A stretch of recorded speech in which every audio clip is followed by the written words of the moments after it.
My father had been in the assembly. We used to tell him that was his ministry, being a public servant, being an assemblyman. And I adored him. When I first came into the assembly, Bonnie Watson Coleman's dad, John Watson, was an assemblyman, and then he passed away. We had a tribute to John Watson in the assembly, and his daughter, Bonnie Watson Coleman, arrived to speak a little bit about her dad. And I was so impressed, and I had no idea that the political lineage of that family. And I went up to her and said, "Have you ever thought about being in politics?" And I laugh at myself when I think of, how innocent I was. I thought I made this big discovery on the floor of the assembly.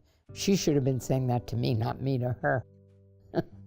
When my dad was actually being treated for cancer, and I would drive him from Newark back to Trenton, we would have these long discussions, these conversations about the state of what's going on within our communities, how important it is to be engaged. And I said, Dad, I just don't see that for me. But Bonnie, man, we got to get her because she has that innate talent in her. I started with the Division on Civil Rights, which was probably the most startling experience I could have had, enforcing the law against discrimination. It was so aligned with what I believed in. Then I got recruited to work in the Department of Transportation to create their offices of affirmative action, equal opportunity, and women and business enterprise programs and contract compliance. And then I was recruited by the Department of Community Affairs that was given the authority to enforce a rooming and boarding house law, which was supposed to protect individuals that were deinstitutionalized, being pushed out into the community. So all of my work up to that time had to do with dealing with either civil rights laws or protecting those who were disadvantaged in some way. I really met Bonnie going back in the day in her state government career. There was a commissioner of the Department of Community Affairs that came from my hometown, and Bonnie was her deputy. And I thought it was phenomenal to see these two women of color, and they commanded this big agency. And, that was the environment and the context in which I first met Bonnie.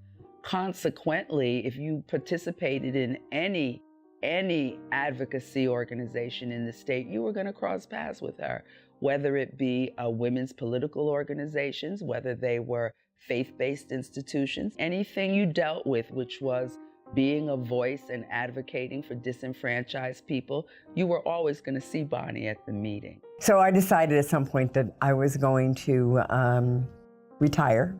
My father had been in the assembly, and he had retired a few years earlier. It was my thought that he and I would work together in government relations programs. My dad took ill. He came and lived with me, and he lived with me throughout his life. And his seat in the assembly became vacant when Shirley Turner decided she was going to run for the Senate. And that was my way of keeping my dad alive. The name Watson was a well-known name in politics, a revered name in politics in the state of New Jersey. But she still, as a woman, had to prove herself. And, it was not easy to work her way up to being the majority leader in the assembly, to being the chair of the state party, the first African-American woman to serve as a Democratic state chair, as the state chair of either of the two parties. These were important firsts, and being the first is not easy. Being a pioneer is not easy. You have to be tough, you have to be strong to make it, and she did. When I went to my first voting session and I walked into the chamber, this was all new, it was all novel for me, and you don't know what the expectations, and you're apprehensive. And Bonnie immediately walked over to me in the chamber as I was going down the steps to my seat, and she said, "Welcome, sister. It's been mighty lonely in here." She epitomizes to me that wonderful expression, lift as you climb. She's about making sure that there are women following in her footsteps. She is extending a hand and saying, you belong here too.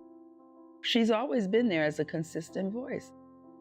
These days, everyone is understanding that we need reform in the criminal justice system, that we need opportunities and access to services for those that are being reintegrated into their communities. But Congresswoman Watson is to be commended because in New Jersey, for a long period of time, she was this one singular voice.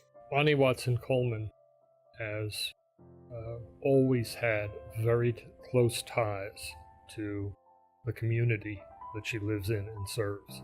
So it was very natural that she deeply understood how important legal services was to that community she serves, and equally natural that she was a very strong supporter for adequate funding for the legal services program in New Jersey. Bonnie was always an ally in whenever it came to fight for fair funding for organizations like legal services and those that serve the vulnerable populations in our state. She knew it, she knew about it, she lived it, and she got it done. And she's still getting it done, only on a bigger stage. When Bonnie came to us and said she was considering running for Congress, I said to her, so you'll go down there in the minority.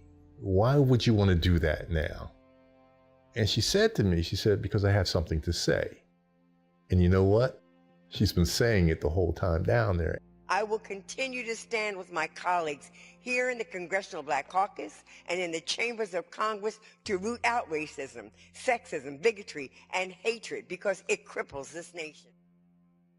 Issues that affected low-income people, people of color, women, families, children. She has always championed those, and you see it now at her time in Congress. We're founding a caucus for Black girls and women. But one thing we will ensure is that Black women and Black girls will be a part of that discussion. When she went through her cancer and allowed all of her hair to go off and didn't wear a scarf or didn't wear a wig, and wanted to talk to people, especially women, about what she was going through, but more importantly, what she may have gone through had she not taken care of and looked and pushed for her own health issues. So she took that opportunity, though, going around talking to people about, you got to advocate for yourself. You have to stand up for what you need for your health and not just take the word of others. And so, again, it just kind of shows her strength. She's a beacon for all of us. And she is one of what I usually describe as my privileges, to have her as a colleague and as a friend. She is so gifted in what she does, being able to get to the core of important matters, kind of pushing aside the clutter and saying, here's where we need to focus if we're going to make life better for somebody. And that's what she's always pushed to do. It's never about elevating her as much as it is about let's make life better for somebody. We were fortunate. We had two great parents, lived in a middle-class neighborhood, but taught at an early age. It's about what you do with that life. And she certainly has done remarkable things with hers.